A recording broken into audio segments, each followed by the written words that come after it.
And we are live and in living color here on another Monday following Monday Night Raw. Joining us on the J Area Wrestling Show. It's a Monday night recap to what we just saw transpire on the Monday Night Raw following an eventful SummerSlam weekend. My name's Jose Ramos Jr., welcoming you all back to another live stream. Glad to see you here. Hopefully you've been doing well, and if you haven't, hopefully that'll change in the coming hour. 60 minutes here on YouTube for our live stream, and there's a lot to discuss, of course, following the fallout of SummerSlam and a little bit of nuance in the storylines leading into Clash in Paris. Of course, in tonight's main event, we saw LA Knight take on the World Heavyweight Champion Seth Rollins for that very championship. Now, it was a little bit exciting, right? Not often do we get to see a World Championship match defended on Monday Night Raw. Usually we save that for the premium live events. Usually we save that for a Saturday night's main event. And if at any time we have a championship on the line, there's some chicanery to be had as well. But nonetheless, LA Knight, who I have been a big supporter of since making that jump to the main roster way back when, I have been singing his praises as I believed he should be a part of the main event scene. I mean, this guy has all the intangibles that you need to be a star. He can talk on the microphone.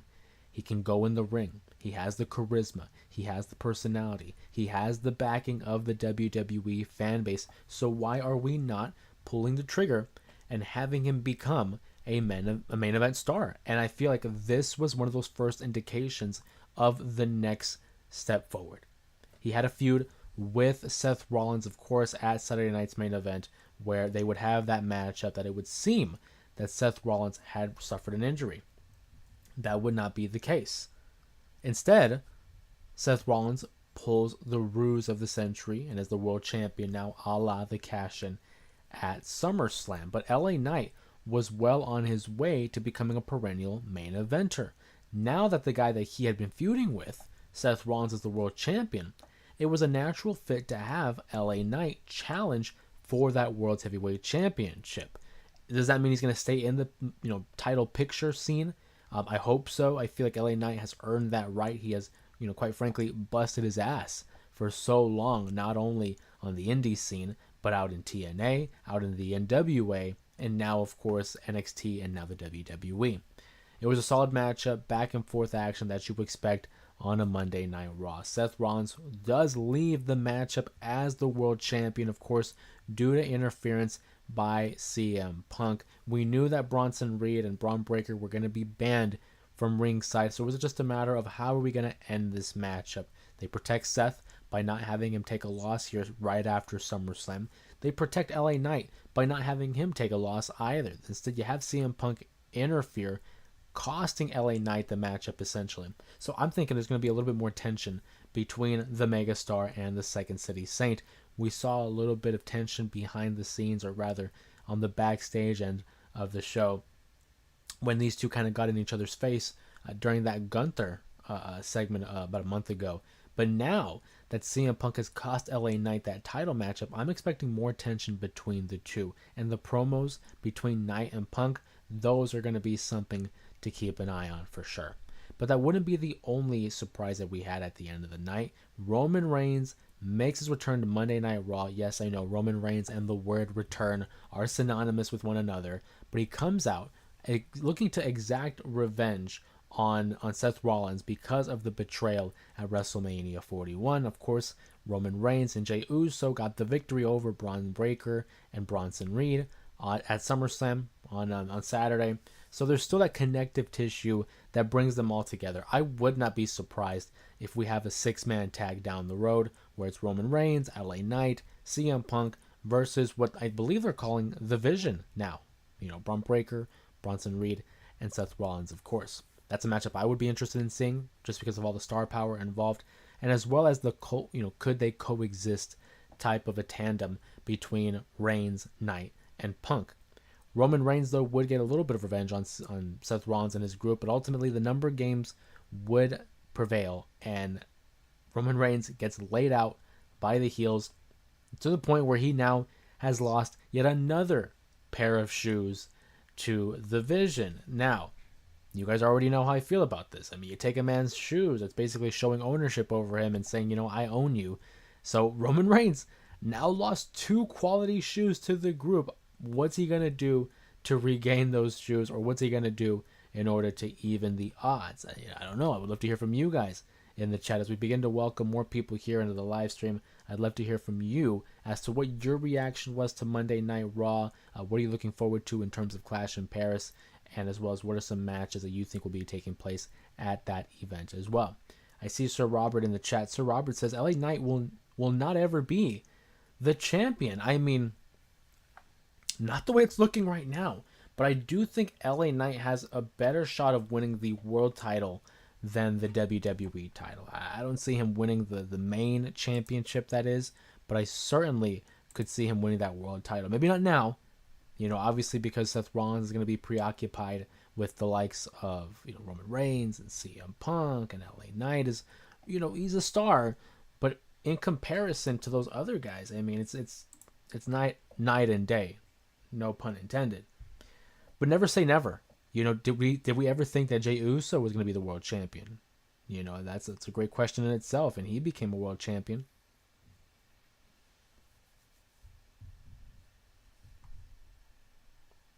I'm going to give it a second here. I believe the connection's maybe running a little poor here.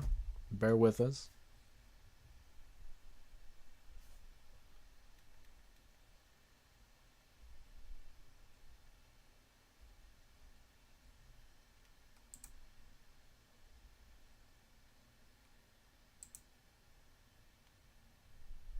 Roman Reigns, though, let me know if you guys are having a bad connection on your end. Let me know and see how we're going. I'm trying to get that fixed up and resolved. But Roman Reigns and CM Punk weren't the only surprises here on Monday Night Raw. Nikki Bella makes a surprise appearance, and it appears that she has her eyes on Becky Lynch's Intercontinental Championship.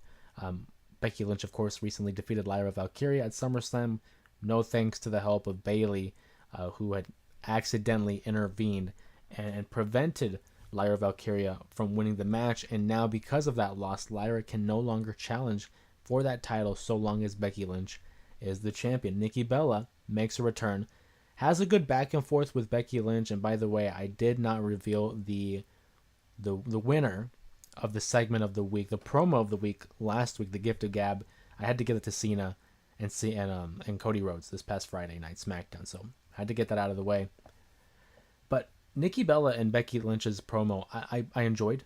I like the realism, of course, between the two. They have history. They're going way all the way back to about 2015 when Becky Lynch had debuted on the main roster, and we had Team Bad, Team Bella, and then there was PCB as well. That triple threat tag team match at SummerSlam back in 2015. So there's some history there. But for me, I cannot really root for Nikki Bella in this one. I understand what they're trying to do and the story they're trying to tell, but truthfully, I'm never really a fan. I was never really a fan of Nikki Bella. And in this matchup here between her and Becky Lynch got off some really good lines in that promo. This is an early contender for promo of the week for me because I like the realism between the two. Her line about John Cena and telling Nikki Bella how you can't see him anymore. I mean, that was good. I mean, predictable maybe, but it was good nonetheless in the execution. Becky Lynch, though, one of my favorite parts of the promo as well is that she spoke to Nikki Bella and said one of the reasons why we never went one-on-one back in the day was, and then she proceeds to have a sucker punch delivered to Nikki Bella. I thought that was funny. I don't know about you guys. I'm through and through with Becky Lynch on this one. I want to see her beat Nikki Bella. I don't even think Nikki Bella wins the championship. She has this little part-time schedule. I don't see her winning the championship, and I don't see her being the one to dethrone Becky Lynch. But next week, Becky Lynch will be in action. She'll be taking on Maxine Dupri in a match that, I don't know who's excited for it. I'm looking forward to it because I like Maxine Dupri as a character, maybe in ring-wise. She's not the greatest, but she has the personality. She has the charisma. I would like to see this matchup, and it'll be a great warm-up for Becky Lynch. I'm assuming Nikki Bella gets involved in some form or fashion. Who's to say maybe she doesn't even cost Becky Lynch the match, giving Maxine the win. Something to watch out for.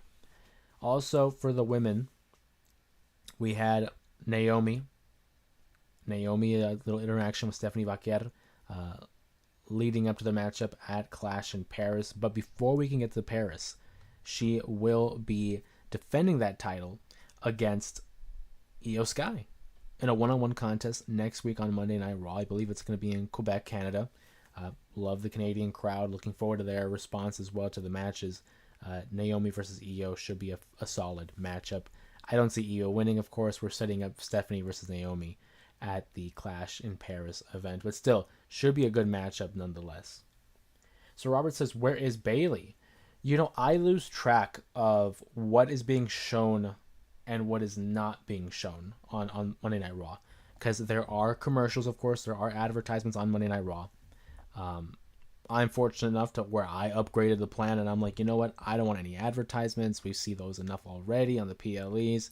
So I don't know if this was available for the wide audience, but Bayley had an interaction with Lyra Valkyria during a backstage segment, wanting to apologize for costing her the matchup at SummerSlam, and Lyra didn't want to hear it. Lyra did not want to hear from Bayley. Says, ever since you have been back, we have been in each other's way. I've cost you the championship, and you now cost me the championship. And Lyra tells Bayley, you know what? Just stay out of my life. Stay out of my career. Stay out of my way.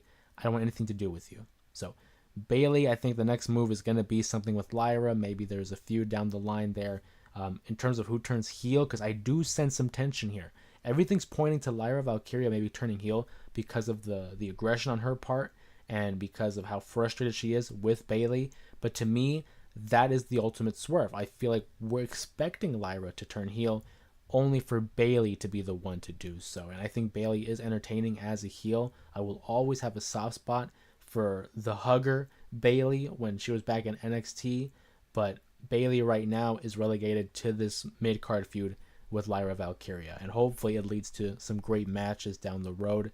Being that it's Lyra and Bayley, though, I would expect nothing but greatness from both of them.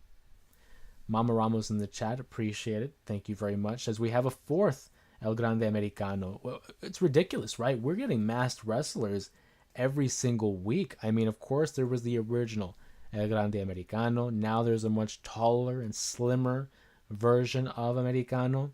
And then last week we got a masked wrestler, and this week we got a masked wrestler. A lot of luchadors are coming through the woodwork here. Maybe it's because of the AAA partnership. We know Triple Mania is taking place August 16th. It will be airing live on YouTube, on the WWE's YouTube channel, so I will be checking that out as well. But I don't know what we're going with this. What's the end game? What is the purpose of having so many masked wrestlers? Are we creating a faction of masked wrestlers? Are we going to maybe, hear me out here. Initially, I thought it was going to be the original, the OG El Grande Americano versus this new version, one-on-one. And that still could be in the cards. But being that there are now two masked wrestlers alongside this new version of Americano, maybe it'll be a 3-on-3, right? The Creed brothers teaming up with the OG, El Grande, versus this new trio of masked wrestlers. I could definitely see that being a possibility. Will they have any interference in the matchup at Triple Mania? We know it'll be a fatal four-way matchup for the World Championship for AAA. And it'll be El Hijo del Vikingo versus El Grande Americano versus Dragon Lee versus Dominic Mysterio. Could we possibly see some involvement from these masked vigilantes, these masked wrestlers, helping El Grande Americano win that AAA Mega Championship? I personally would like to see Dominic win it and have him become a double champion alongside with the Intercontinental title and the AAA Mega Championship. But I mean, I would be kind of interested to see where we could go with this new group of masked wrestlers, whether it's in AAA, Monday Night Raw. I'm intrigued. Last week was very surprising. This week was even more surprising. And if you ask me about predictions as to who's under the mask, we know Kaiser's one. Pete Dunne, I'm pretty sure, is the other. It's been all but confirmed. And it would make sense if this third one was Tyler Bate. Love Tyler Bate. Love Pete Dunne. It's also fascinating that we have a group of like all the technicians who are not necessarily utilized on TV in a consistent basis, and we're throwing masks on them. So I don't know where this is going to lead. I don't know who else is going to become a masked wrestler essentially. But it does make for entertaining TV. So we'll just have to wait and see where this leads us down the road in terms of the story. Other news on the this episode of Monday Night Raw: Penta, another masked wrestler, defeated Grayson Waller, who's now going by Big G, as a part of I guess the New Day. I don't know if he's officially a member, maybe an associate member. If anything, Penta has a solid matchup, of course. I mean, what do you expect from one of the greatest masked wrestlers today? We also saw Dominic Mysterio versus Dragon Lee. That, of course, is where we saw the interference of these masked wrestlers. And then we had the tag team titles on the line, the women's tag titles, of course. Charlotte Flair and Alexa Bliss, who got the win over the Judgment Days, Roxanne Perez and Raquel Rodriguez. And what was a good matchup. I thought a good follow-up to their matchup at SummerSlam. I gotta say, though, I am a fan of this new tag team between Bliss and Flair. I like Alexa Bliss. Have liked her since, back in her days when she was working with, Buddy Murphy and Wesley Blake down in NXT. When she became a heel on the main roster, winning the SmackDown Women's Championship, and then obviously the run that she has had so far. Charlotte Flair has been hit or miss. You either love her or you hate her. There's no really in between. She definitely is one of the best wrestlers today in terms of the women's roster, and has a legacy that will follow, and eventually could put her up there as one of the greatest women's wrestlers of all time. I do think the roster is so loaded right now, though, that conversation could be had as to who else could overthrow her for that big of a title for her. But I gotta say, her as a single star, there's been little to no evolution when it comes to her and evolving as a character. But this partnership with Alexa Bliss, I think, has done wonders for her. The crowd is behind her. They're cheering for her. There was even a "You Deserve It" chant when her and Alexa Bliss had the tag team titles in hand. And it's like a rejuvenation of Charlotte Flair. And I think it's well needed whenever this team does break up, because eventually it will break up and it'll lead to a matchup between the two. It'll be curious to see who will be the heel. I think Charlotte is much better as a heel. I feel like that's where we're going to go. But that's something I don't even want to worry about at the moment. I think her and Alexa Bliss have really good chemistry, and I look forward to seeing the next set of matches that are in line for them.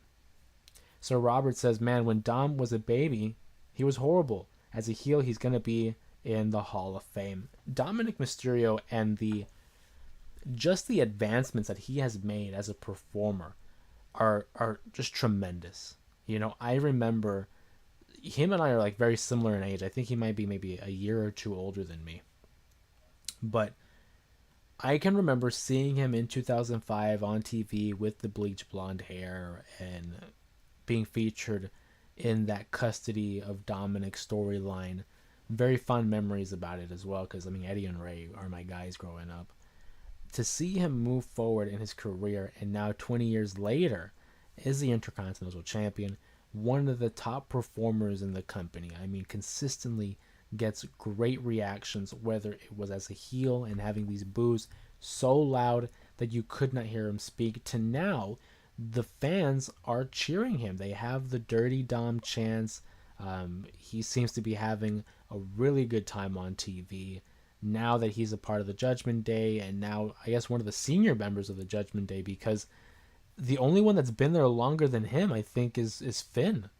Now thinking about it, aside from Finn, Dominic has been there the longest. So, big fan of Dominic. He, as a babyface, yes, it was bland. It was kind of boring. There was no seasoning. There was no flavor to it at all. Once he turned into a heel, though, he definitely found his footing. And I wouldn't turn him babyface just yet, but I feel like that is in the future. This guy is becoming such a star before our very eyes. A lot of people are a fan of his, rightfully so. In ring, he's improved as well. His matchup with AJ Styles, I thought, was good. The finish with the lacing of his boots and using it as a weapon, and then the frog splash. By the way, his frog splash has gotten way better from when he first started using it. The execution and just his extension of his limbs there while he's hitting the frog splash. Really a big fan of his. I am rooting for him to win the AAA Mega Championship at Triple Mania, but whatever comes for Dominic is going to be great. It's going to be great. This guy could mess around and get in the Hall of Fame, he might also mess around and become a world champion in WWE. A WWE champion, who's to say? But I do think a world championship is very much in the future for Dominic Mysterio. I'd love to hear from you guys in the chat as to what were some of your favorite Dominic memories in the past 20 years. Do you think it'll be a future world champion? And if so, do you think it's going to be that AAA World Championship at this upcoming Triple Mania? I do also want to give a quick shout out to everybody here in the chat joining us on a Monday night following Monday Night Raw, talking pro wrestling. Of course, the J Area Wrestling Show is the place to be to talk pro wrestling if you are a fan as much as I am. But we do want to reward our members of the Main Event Mafia. We've been doing exclusive content, whether it be shorts, polls, posts, or the monthly videos that we're doing now.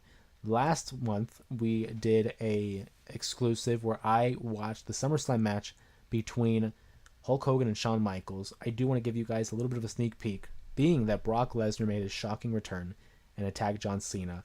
Later this month, for our members only exclusives, I will be rewatching Brock Lesnar versus John Cena at Extreme Rules 2012. It was the first time Brock Lesnar made an appearance in the WWE since his departure in 2004, and of course 8 years later made his return attacking John Cena in their matchup, a great matchup at Extreme Rules 2012. So later in the month, keep an eye out for that for our Main Event Mafia members. And speaking of which, it is the beginning of a new month, and YouTube allows me that opportunity to gift memberships to our members of the J Area. So without further ado, let's go ahead and let's give out some memberships and give you guys access to some exclusive content on YouTube.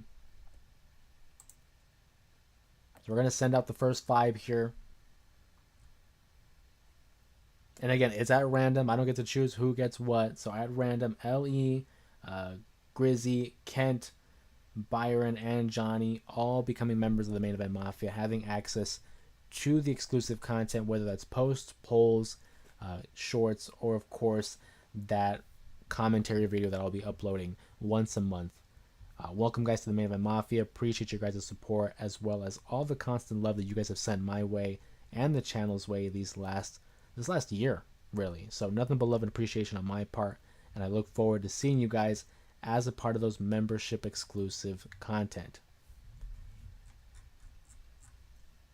And if you haven't already, make sure you like the video, comment down below some of your favorite aspects of Monday Night Raw as well as what you're looking forward to in Clash in Paris. If you haven't subscribed to the channel, make sure you do so to keep up to date with all the pro wrestling content that we produce here on YouTube, as well as being a part of these lives. You cannot participate in the lives unless you are subscribed. Sir Robert says Cena versus Lesnar was a squash match. You're referring to the SummerSlam matchup. That was SummerSlam 2014 when the freaking Sanfran, dude. Yeah! Sanfran gets me every time when he says the WWE sign is off. It's not. It's on. Stop doing that. You're referring to the SummerSlam matchup back in 2014 where they fought for the WWE title. The matchup I will be rewatching is the 2012 match that was Brock Lesnar versus Cena in an Extreme Rules match at the pay-per-view event with this very same name. But yes, 2014 was a squash match. It was a shocking squash match because that's not something we would expect of John Cena. Sanfran really got me though. I keep looking up at that sign and I'm like, no, it's on. I keep it on for these lives. He has mentioned in the past too, like, can you adjust the brightness? Dude, that is the lowest brightness it is. That's the lowest. Imagine what it would be if I had it on the highest setting.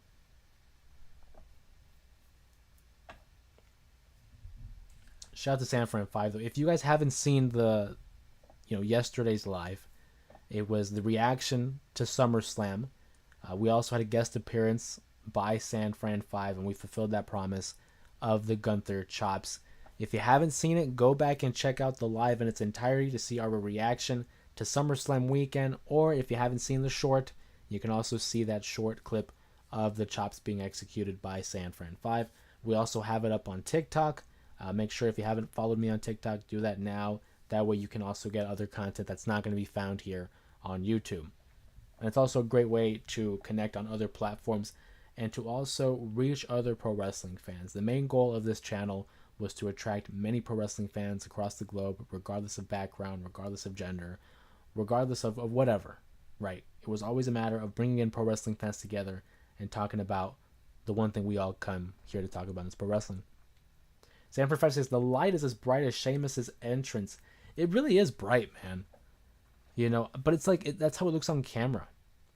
In person, it is bright, but it's not like as glaring. Like it's very clear. It's just the way that it comes off on camera, right?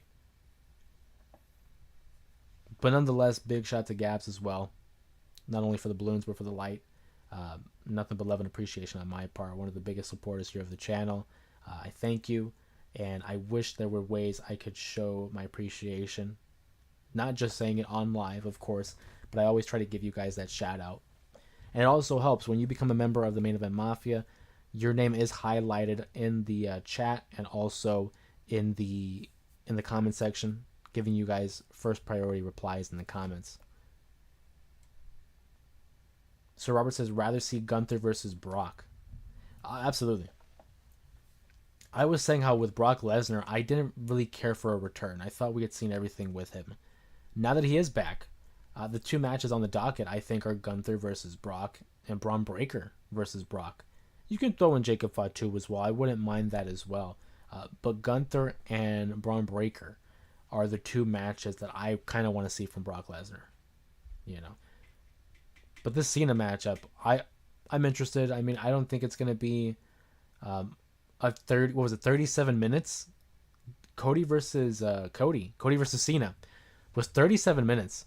I do not envision Brock and Cena going near 40 minutes. I could see them probably going 14 minutes, 15 minutes, just depending on the stipulation. If it's a standard matchup, maybe less. If it's a stipulation like a street fight or no disqualification, then you have a little bit of leeway and can extend the parameters of the matchup as well. So, is it going to happen at Paris? We're going to find out. I mean, Friday Night SmackDown's around the corner, of course.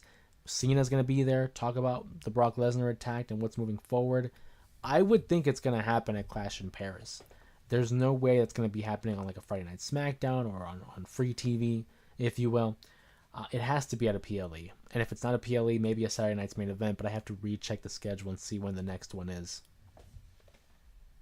Especially because the WWE have had like an excessive amount of events lately, whether it's the PLEs, whether it's the Saturday Night's Main Events, and the 2-night pay-per-views as well. A lot of wrestling content to be consumed, and that's only talking about the WWE. Of course, there's TNA, there's AEW, AAA, NXT, which I guess would be considered the developmental league. People who follow Evolve, I tried to keep up with Evolve, but I couldn't. I one, because I don't use Tubi like that. I had to actually open up an account, and it just wasn't for me personally. I won't be watching Evolve. Trips can say the company line. There was a problem between The Rock and Paul.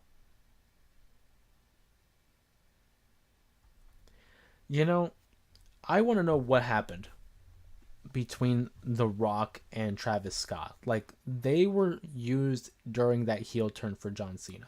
By the way, I'm going to get on my soapbox here. I'm actually going to talk thoroughly about this. Now that the John Cena heel turn is over, and he is a babyface, I got to say, I'm left a little bit underwhelmed with the heel turn. I think in the future, we're not going to be talking about Cena's heel turn as like the run, his heel run. We're going to talk about the moment he turned heel. It was a shocking turn of events. It's something that I never envisioned, certainly not this late in the game. To see him turn heel with the likes of The Rock and Travis Scott certainly was just for shock value. I see Sanfran, I agree. Totally for shock value. And then what followed was a subpar main event of WrestleMania that was interrupted by Travis Scott, who we haven't seen since. And then just a lack of importance on John Cena as a heel. Number one, the fans just continued to cheer him. It wasn't really booed. And when he was booed, it was the whole John Cena sucks singing along the song, which is not new. We never got a full explanation as to why he teamed up with The Rock and Travis Scott. Of course, The Rock, I think, said somewhere that they asked him to go to the Elimination Chamber to help move ticket sales. And that's it.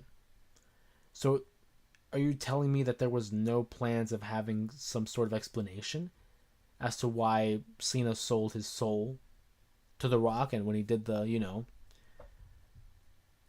execution was great. I enjoyed the heel turn in the moment, but the heel run itself, I think, is going to be forgettable. I liked his match with Randy. I enjoyed his match with CM Punk. But aside from those, it's like, did we even need to turn him heel? I don't think so. I think, one, it was just for shock value, but two, also just to mark it off the list of like this bucket list for John Cena's career. I don't even think it was his call. Apparently, according to Unreal, the docu-series on Netflix, that was a Paul Levesque call. I don't know. I'm dumbfounded by it all. And again, like, especially when it comes to the Travis Scott stuff, we're gonna look back and think, why was Travis Scott even involved? Makes no sense. And then they were talking about it on the Unreal docu-series about how we wanted it to lead into something, and that Travis Scott was going to be a pivotal point of it all. And it's like, why? And again, we haven't seen him since WrestleMania. Yet he was a part of the group, this very small group, that was aware of the heel turn. It was Triple H, it was Nick Khan, The Rock, Cody, Travis Scott, and John Cena. It's like, why was Travis Scott even involved? I don't know. I'm glad that John is now a babyface again, though. It just feels right. Everything feels right in the world that he's a babyface. We can cheer him again. We can watch him go into the sunset and retire as a good guy, as a hero that we all remembered him for being the last, 20 plus years, really. Kiss My in the chat says, hey, Becky cooked Nikki. I agree. That Becky promo, they wanted us to boo Becky, but she was just too good in that promo against Nikki Bella. I don't buy it. I don't buy Nikki Bella in this position. I understand why they're doing it, and it makes sense. But Becky Lynch has been there. When Nikki Bella was talking about first meeting Becky Lynch and saying how, man, you had all this potential, and then said, but you've become such a disappointment. Immediately, I was like, what? A disappointment? Becky Lynch won the main event of WrestleMania 35 as a multiple-time world champion. Has literally done it all. Intercontinental champion, tag team champion, world champion, WWE champion. Has been a standard bearer of the company. Has been one of their biggest faces for the last decade. And so when she said, you've been a disappointment, I'm like, what? But then she made the comment that she's holding back the division. And I'm like, okay, we're going to go back to the whole Becky Hogan allegations, are we? I mean, fine. It's fine. It's a good source of heat. But for me, for someone that watches the show week in, week out, for the better part of, almost 3 decades, I don't buy it. I don't buy it. And then they were talking about the division, the Divas division versus now. And I'm like, okay, Nikki, like, come on. If you're going to compare yourself to Becky, say what you want. Nikki Bella certainly was the face of the Divas division. Give her flowers, 100%. But pound for pound, you line these two ladies up. I'm going with Becky Lynch. I'm going with Becky every day, twice on Sunday. I just don't buy Nikki Bella here. I don't. I'm hoping it'll be a good match whenever it takes place. Probably Clash. But it's just, I don't know. And maybe that's just me being biased, that I was never a Nikki fan growing up. But it doesn't do anything for me, especially when I hear her music. When you hear certain people's music, you're like, whoa, hey, they're here. You get a little bit of a pop, a little bit of excitement. I hear Nikki's and I'm like, okay, sure. Hopefully she has a good match. That's the best thing I can. Hopefully she has a good match. And also, I don't really like the way she uses Brian's yes chant. You know, using her brother-in-law's chat or chant. And on top of that, why did the WWE have an issue with Brian using it over at AEW? Like, that's his chant. They try to act like it's their intellectual property, but I'm like, it's his chant. I don't know if you guys remember, it was the summer of 2013 when Bryan challenged Cena for the WWE title. It was the whole yes movement. And they tried to act like that was just a thing. Not Bryan's thing, but a thing. Because then they had the Big Show doing it. I don't know if you guys remember that, but they tried to have Big Show carry on the yes chant. And I'm like, not just me, I'm sure other fans as well were like, what the hell are we doing here? That's not Big Show's thing. That's Bryan's thing. So I don't know. I don't like when they use it. That's Bryan's thing. Sanford asks, when is R-Truth coming back? I don't know. And that's another thing too, where it's like they had lightning in a bottle when it came to R-Truth. He had been released. They re-signed him, had the shocking surprise return at the Money in the Bank event, and they had an opportunity here to blend the lines or blur the lines of fact and fiction. And they let it cool off. He had an interaction with Aleister Black, and Aleister Black attacked R-Truth, and we haven't seen him since. But it's like we liked R-Truth because he was entertaining, because he was funny, he was a good guy. And they bring him back, and he's no longer R-Truth, he's Ron Killings, which I'm like, okay, interesting. We liked one character, you brought him back, and you completely changed him. You know, completely getting rid of the reason why we like him. But I was fine, because I'm like, okay, if you're going to turn him into this badass, Ron Killings, Ron the Truth Killings, former NWA World Champion, don't let them allow you to forget that. I thought, okay, maybe he can be, you know, a real player here in the mid-card scene. Maybe a couple world title opportunities, but...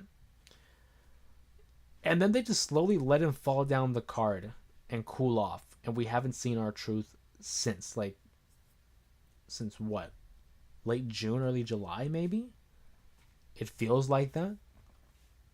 I don't know what they have in store for him. I think it's a lot of like short-sightedness by the WWE's part. Here's a guy that they were going to release and just not do anything with him. So they bring him back and have a short-term plan. But now in long run, it's like, what do we do with him? He wasn't even supposed to be here. So right now, I'm hoping he's taking this opportunity to rest, you know, relax a little bit. And then whenever they do have him return, have something in plan, right? So Robert asked, what about AEW doing no Hulk tribute? Well, they did say some things. You know, Tony Schiavone had said some words about Hulk Hogan, you know, in the passing. There's not really much they could do. They don't have access to any, you know, footage that's owned by the WWE. So they couldn't do a video package. That's for sure. Could they have put a picture, like a graphic that said, you know, Hulk Hogan, year of birth to 2025, rest in peace? Sure, they could have done that. Sure. But they couldn't really do much.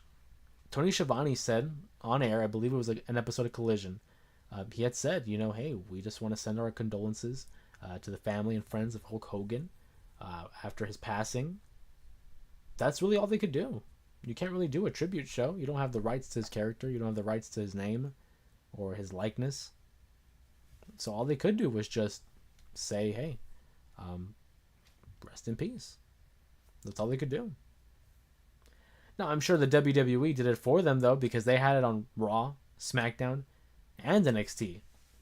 Like, they had it on all of them. On all three shows. I'm surprised they didn't do it for Evolve. Or did they? I don't know. I didn't watch Evolve. Or LFG. I mean, they certainly promoted it all over the socials. And, of course, on all three main shows.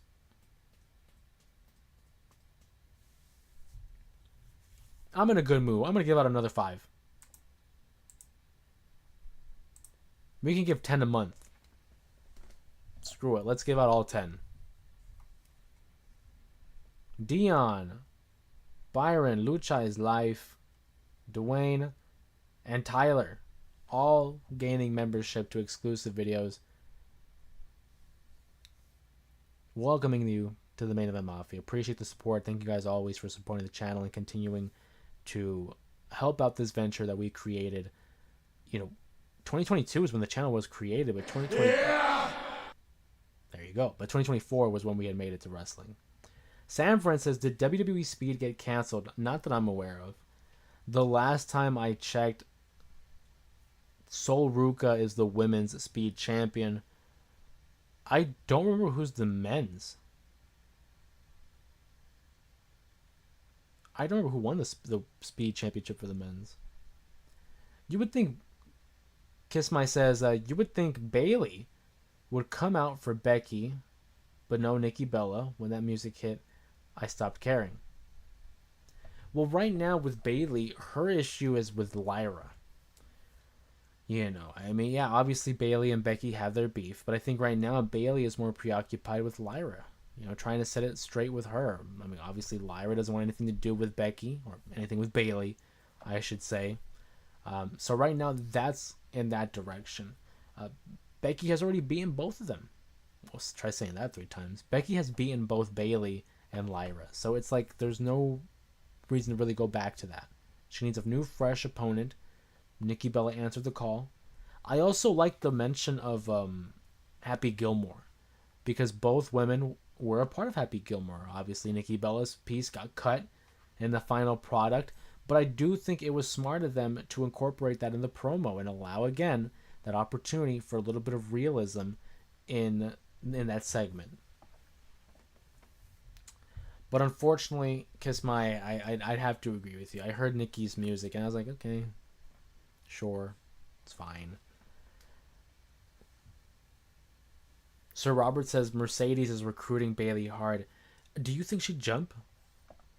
Because at this point, Bayley has done everything. She's won the Royal Rumble. She's won the world title. She hasn't won the mid-card title, so maybe that's all we're missing. She's won the tag title, Money in the Bank. The last thing Bayley needs is the mid-card title. And she'd be a full Grand Slam champion. But yeah, I wouldn't be surprised if Mercedes is trying to recruit her. They've been close friends for the better part of a decade. And Mercedes, by the way, 8 belts. 8-belt Mercedes is crazy. That's like Ultimo Dragon levels of championship titles. I don't think I've ever seen anybody with that many titles in my lifetime. I've seen guys like Kenny Omega, Kurt Angle, Samoa Joe, collect titles like that. But not to this extent. 8 titles? The only championship she didn't win was Toni Storm's. Ridiculous. Do you guys think Bayley would ever jump, though? If she does jump, it would definitely be for Mercedes. But it's like, I don't know. I could see Bayley being a lifer. What's going on, Muhammad? Muhammad says hi, and I hope you're doing well. Same with everybody else.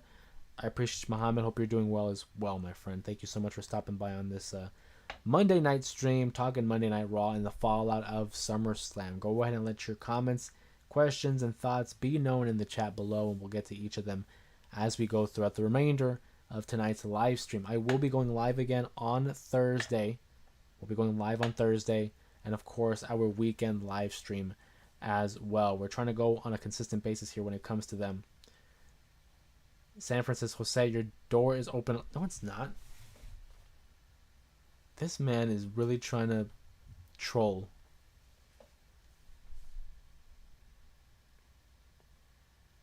The Rusev and Sheamus stuff was funny. Kiss My, I agree. I like when there are segments. He got me thinking about the door now. I like when there is that connective tissue throughout the entirety of a show. Sheamus and Rusev had the opening matchup that resulted in a countout, a double countout. And they just spent the entire show just brawling throughout the back. I find that entertaining. It brings me back to the days of the Attitude Era, where there was a level of chaos found throughout the show. Rusev and Sheamus paired up together are very much made for one another. And it leads to another matchup next week. Rusev and Sheamus obviously had their altercation, their fight throughout the night. Sami Zayn got involved and received a good old 1-2 piece by Rusev. So that'll be a matchup for next week. Sami versus Rusev should be a good one. Muhammad says, can't believe that Becky Lynch brought up Cena in the Nikki Bella segment. It was one of my favorite parts of the segment. But it was like a layup. The moment Nikki Bella brought Seth Rollins into it and talked about her husband, you just knew, it was right there. It was a layup that Becky had to talk about John. It's the easy way out. But I just like the execution. I like the way she did it. She was talking about, you're talking about husbands, and me and Seth Rollins are the greatest wrestling couple of all time, and that could have been you, but it's just the way she played it off. And then she said, she gave it a second to breathe, which is important. Give it a second to breathe, let the fans react, and then once it started dying down again, she said, but you can't see him. And it's like, that was awesome. That was awesome. I was a fan of it. It's an early contender for promo of the week for me personally, because again, I like seeing the lines between reality and kayfabe being blurred. Becky and Nikki Bella did a pretty damn good job, I thought, with that segment. And of course, the John Cena line was one of the better ones. A part of that segment.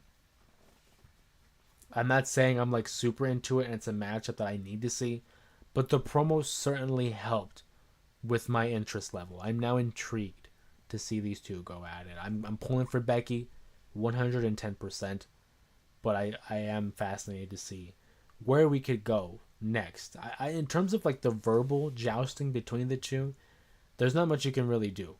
I think that was the big haymaker. Now it's just a matter of getting physical. But that'll probably be at Clash. Clash is shaping up to be a good one. Will the Savage is back. Says, hello, I'm back from my 15-day trip. What's up, Will? Appreciate you being on the stream. Talking Monday Night Raw. Talking the fallout of SummerSlam. Let us know what you think. We'll be going live for about another 12 to 13 minutes. So make sure you guys give in your questions, your thoughts, your comments. Please share them in the chat below. We'll get to each and every one of them.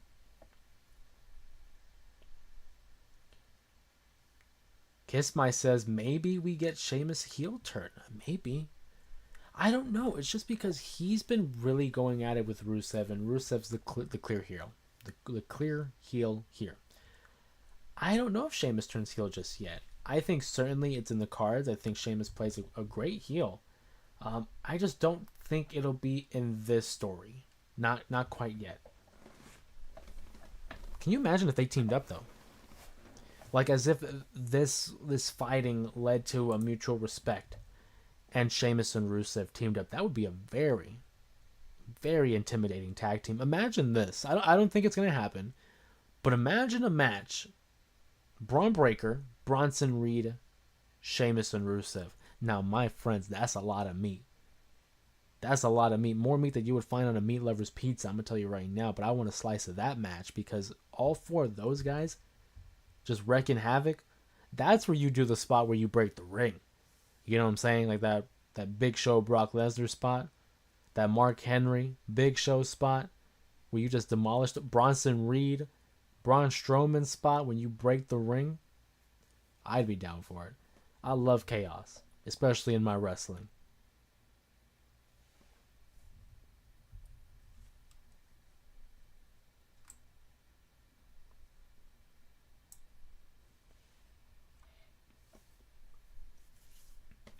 But what a turn of events, right? SummerSlam, again, the fallout of the biggest party of the summer. Two of the biggest surprises, of course, one being Seth Rollins returns, cash-ins Money in the Bank, and then Brock Lesnar making his shocking return to the WWE amidst the allegations in the Janelle Grant case. We haven't seen... Obviously, we didn't see Brock today. I don't think we're going to see him on SmackDown either. But we are going to see Cena on Friday Night SmackDown. We're going to see what he has to say about being attacked by Brock yet again. I mean, Brock makes a living of attacking John Cena. He did it at the night after WrestleMania 28. He did it on, what was it, the SummerSlam 2021. And now he does it again here. These guys go way back. Brock and Cena have a history that leads all the way back to their OVW days in 2000. They would be intertwined with one another throughout the Ruthless Aggression era. They had a matchup at Backlash 2003. This would lead to Brock Lesnar delivering an F5 to John Cena and sidelining him for a bit there. And it also, fun fact, initiated the creation of the FU, now known as the Attitude Adjustment, but previously it was called the FU, which was a reference to Brock Lesnar's F5, for those who may not have known. Then you move forward, and Brock Lesnar, of course, was supposed to be the face of the company, but left for the NFL. Slide in John Cena. And of course, we have our 2012 matchup, the 2014 matchup, and so on and so forth. Will says, I don't know what happened because I did not see tonight's Monday Night Raw or SummerSlam because I've been hiking trails, going to camps, and doing it all over again the next day. But I'm home now. Well, first off, I want to say I'm glad to hear that you've made it home safe. I mean, that sounds like a lot of travel, a lot of hiking, a lot of physicality. Glad you got your little bit of cardio in there. But yeah, glad to hear you made it home. But SummerSlam, man, if you didn't get a chance to see, check out the live reactions that we had this past weekend following SummerSlam, sharing our reactions, sharing our analysis of what took place at the biggest party of the summer. Of course, I'm sure you caught the headlines. Brock makes his return. Seth Rollins cashes in. Big night of surprises there. And Monday Night Raw, we saw LA Knight challenge for the World Championship unsuccessfully due to CM Punk costing him the matchup unintentionally. I will say that unintentionally. Obviously, Punk's beef is with Seth, not LA Knight. But because of that interference, tensions will be flowing. And the tensions will be growing between LA Knight and CM Punk. I'm looking forward to it. Put a couple microphones involved there. It'll be surefire money. And the matchup itself should be good as well. Sanfran using one of my favorite emojis, CM Punk pointing meme. I love that one. You guys can have access to those emojis, to those memes in the chat once you become a member of the Main Event Mafia. You'll also have the championship icon next to your name dictating how long you've been a member here on YouTube. Will says, wait, Seth is champ and I missed the damn thing. I'm telling you, man. Oh, man, it was great. I kind of even don't want to spoil it for you, but you're already here, right? Gunther fought CM Punk for the World Championship. In a great match, by the way. Don't listen to Brian Alvarez, because over here saying it was atrocious. It was a great matchup. I really enjoyed it. And there was color. Punk wins the World Championship and held it for 5 minutes. And the most poetic thing of it all is he held the championship in less time than what Drew McIntyre did at WrestleMania 40. So that's ironic in itself. And then Seth makes his return and cashes in Money in the Bank, fulfilling his promise that so long as he is breathing, Punk will not be a world champion. Adding more layers to the story that is Punk versus Rollins. Sarah Roberts says, man, Steph looks really old. I mean, it's natural. We're all gonna age. Let's be nice. Will with the classic Paul Heyman line. I mean, it's not a prediction, it's a spoiler. Literally. Quite literally, my friend.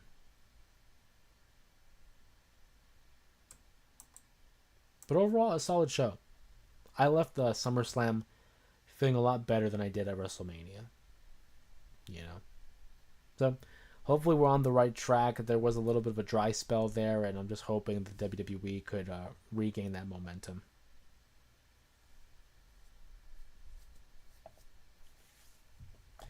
Want to give a quick shout out here to our members of the Main Event Mafia, part of the stream: Sir Robert, San Fran 5, Mama Ramos, of course. I also want to welcome the newest members of the Main Event Mafia as well.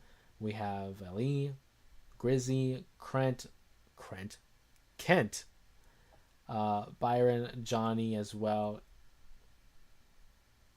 Lucha's Life, Dion, Dwayne, Tyler.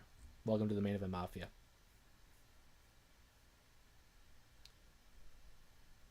My bad if you heard the thud on the wall. I knocked over... You didn't stop.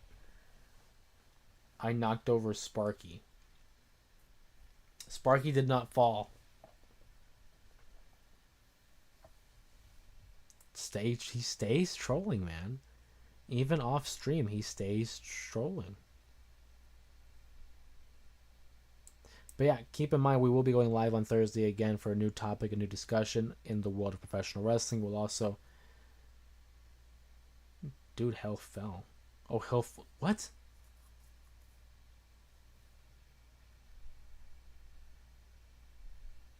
I don't know what you tried to say there, Sanfran. Um, he fell. He did not fall. I'm looking right at him. I'm looking right at him. For people who can't see, Sparky's over here. Where is he? If I can get it right. Where? There he is. He's still up. Thursday will be another point of discussion in the world of wrestling. We'll also have our weekend stream talking about pro wrestling as well. Sanford says he's on the ground like Big Show throwing Kurt Angle. Stop. Is the Janelle Grant thing over? No, it's not. It's still ongoing. Piso said, please be like you normally do. There is someone out that loves you. I appreciate you, Sir Robert. Nice references as always, my friend. There's someone that loves it. R. Kelly. No, but the Janelle Grant stuff is still very much is still going on. The allegations are still coming out. The lawsuit is still being presented. Will the Savages, but I'm using my iPad because I'm done having a phone. Because my camp taught me something great. No phones means that you stay alert. That's true. That is very true. I have found myself with like that phantom feeling in my pocket of a phone, feeling like it's gone off, or feeling like there's an alert, or feeling like something, right? We have become so dependent on cell phones, and it literally does everything. I mean, we can call people, we can text people, take pictures, calculations, literally everything. Watch TV on our phones, and we become so self-reliant on this form of technology. I'm not gonna pretend like I have a problem. I don't. I don't think I have a problem, but I do find myself sometimes thinking, okay, I gotta get off my phone. I gotta chill. I'll leave it in the other room, and do whatever it is I have to do. Whether it is some kind of project, whether it is some kind of chore I have to get done, or just hanging out with people. You know what I mean? But yeah, phones, just technology in general, man. It's a really time consuming and energy consuming type of a deal there when it comes to cell phones. We're going to start wrapping up the stream here, guys. If there's anybody that want to ask any questions, drop any last second comments or predictions regarding pro wrestling, please do so in the chat.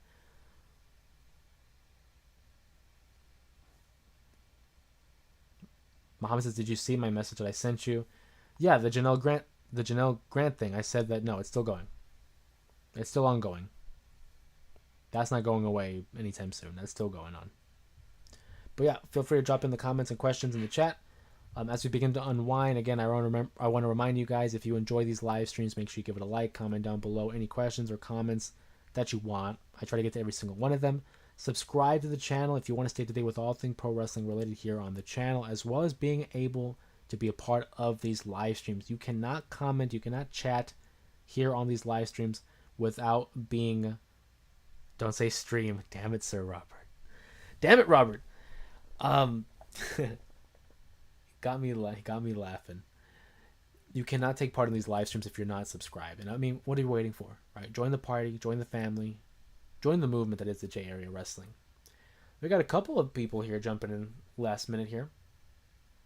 Roman's going to be the next Sammy with all these spears and the tsunami he's taking. I mean, he's taking a lot of punishment, but I tell you what, Roman's one of the best sellers in the business right now. The facials, the body language, Roman knows what he's doing. Muhammad asks, if it's still going on, why does Brock Lesnar come back? Because the WWE sees a lot of money in Brock Lesnar. This guy moves numbers. I think I saw it was like 75 million, views on his return. What my understanding is, after seeing some of the reports, is the WWE saw fit to reintroduce Brock Lesnar because the lawsuit is not directly towards him. It is towards Vince. Brock just happened to be someone that was named in the allegation. So, although it is not directly suing Brock Lesnar, it still does look bad. It's not good PR. It's not a good look. But they think it's okay because he's not directly being sued, from my understanding. The 6K is deflating. That one you might be right. Will says, I went and unplugged that camp trip and I will remain that way. So instead of phones, I will read. I've been trying to read more too. But I'm glad to hear that. Do you think Brock Lesnar should come back once it's cleared? I mean, but he's already back. So it's like, he's already back. Robert says Cena wanted him. I did read that too, that apparently Cena wanted him in his retirement run. And I'm like, if Cena wanted him, then they're going to do it. Right? Because it's his retirement run. Sanford asks, what WWE book do you want to read? Oh, that's a good question. Maybe Mankind. The Mankind book, Have a Nice Day, when I believe it was like 99 or 2000 that made him become a best-selling author. I have 2 WWE. Which books? Which books do you have, Will the Savage? I'd love to get some recommendations. The only one that I have in terms of wrestling is the Brian Gewirtz book. I think he released it maybe 2 years ago, and I picked it up once it was available. It's a really good read. You can't really see it right now because it's blocked off by my shelf.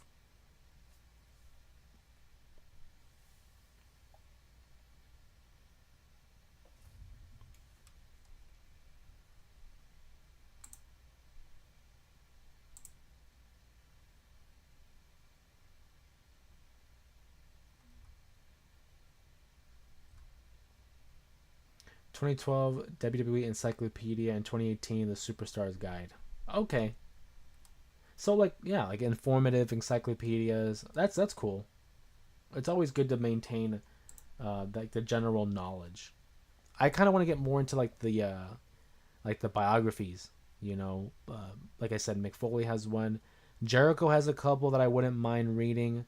There's probably a litany of wrestlers who have books out there that I haven't even heard of, but yeah, I would love to get the. But my thing is too, I like having the tangible stuff, but I find it so much more convenient with like audiobooks because it's like a podcast and you can listen to it. But there's nothing beating like a tangible copy of a book.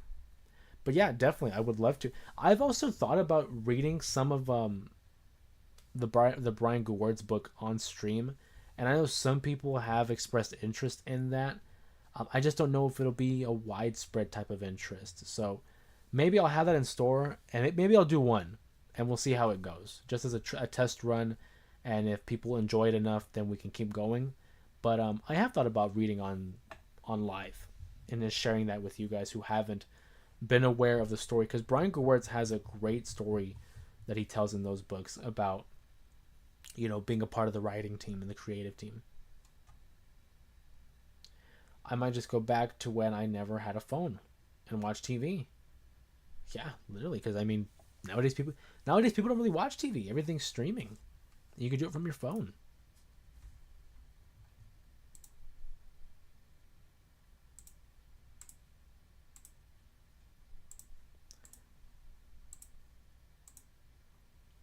We're gonna start closing up on the stream here, guys. I want to thank you guys for joining us here on a Monday night, following Monday Night Raw, talking about the fallout of SummerSlam and what's going to be the next progression and many of the stories for Clash in Paris. If you enjoyed this live stream, make sure you give it a like, comment down below in the chat or in the comment sections.